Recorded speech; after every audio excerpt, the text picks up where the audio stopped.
Hi everybody, this is Amy Prosser, and today I'm going to show you how to get started with Google Voice. First, go to Gmail and sign into your account. You want to use your school account to set up your Google Voice account.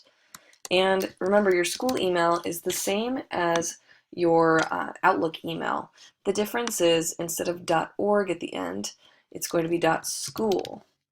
So when you sign into a Gmail account, it's the same as your normal email, just .school at the end. Go ahead, sign in, put your password in, and once you're in, if you haven't been in before, it's going to look pretty blank. Once you're in, you can go ahead and go to Google Voice, which is google.com/voice. So google.com/voice, and this is where you're actually going to set up your Google Voice account. First off, it's going to have a couple things here. Yes, yes. You have to accept and go to proceed. Now we get to actually set up your new phone number. You want to choose I want a new number. This gives you a totally new number that kind of masks your actual private cell phone number from students. So you can give out a phone number to students that will connect to your phone without actually giving them your real phone number. So choose I want a new number. Now, you have to actually give your personal phone number over to Google to verify that phone so they can actually forward things to your phone. So, go ahead and put in your phone number. I'm putting a fake number in just to do a demonstration here. Click continue. And what it's going to do is when you click call me now, you're going to be asked to enter your verification code, which will be whatever the number is right here. I'm going to pause the video so I can go through verification now. Once you're done with the phone call verification, you'll get to a screen that looks like this. What you're going to want to do is type in your general location. So I'm in Los Angeles, and maybe it just takes Los Angeles.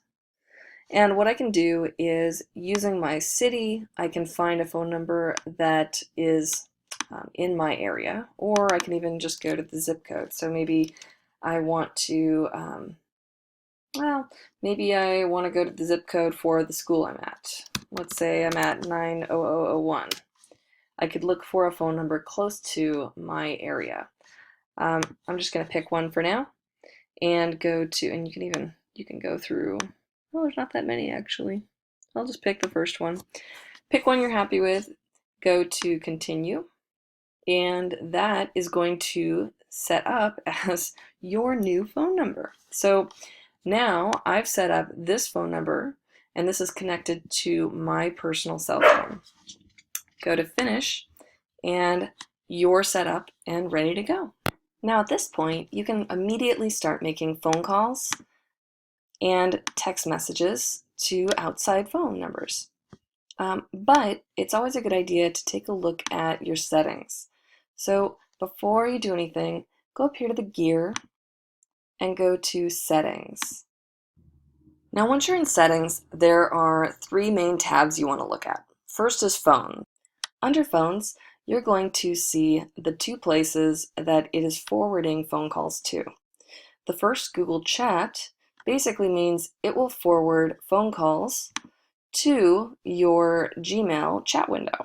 So if you are in your inbox or you're looking at your Gmail and you get a phone call on your Google Voice number, it will appear over here and let you know that that phone call is coming through, and you can actually even take the phone call through your computer by selecting it.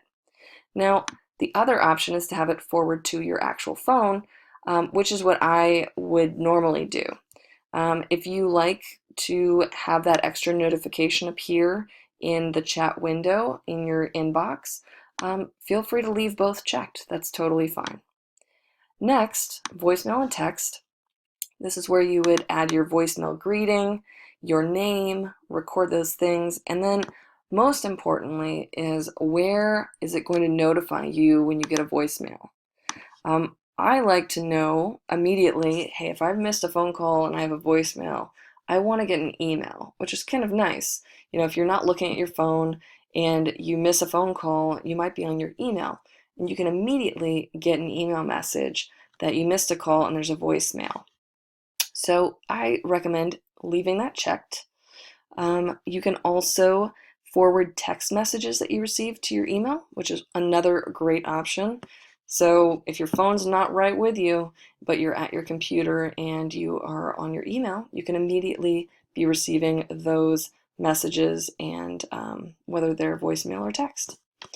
So all of that is available. It will also automatically transcribe voicemails, which is pretty sweet, especially if you have Spanish-speaking parents calling, because then it can also automatically translate them if you don't speak Spanish or whichever language they're speaking. If you make any changes here, make sure you save. And then lastly, this calls option is kind of important. You can actually set it to ask unknown callers to say their name before you take the call.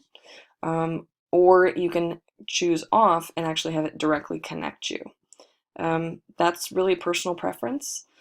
Of the other options in here, you may want to switch to display my Google Voice phone number when you get a call on your phone, because then you'll immediately know it's coming from Google.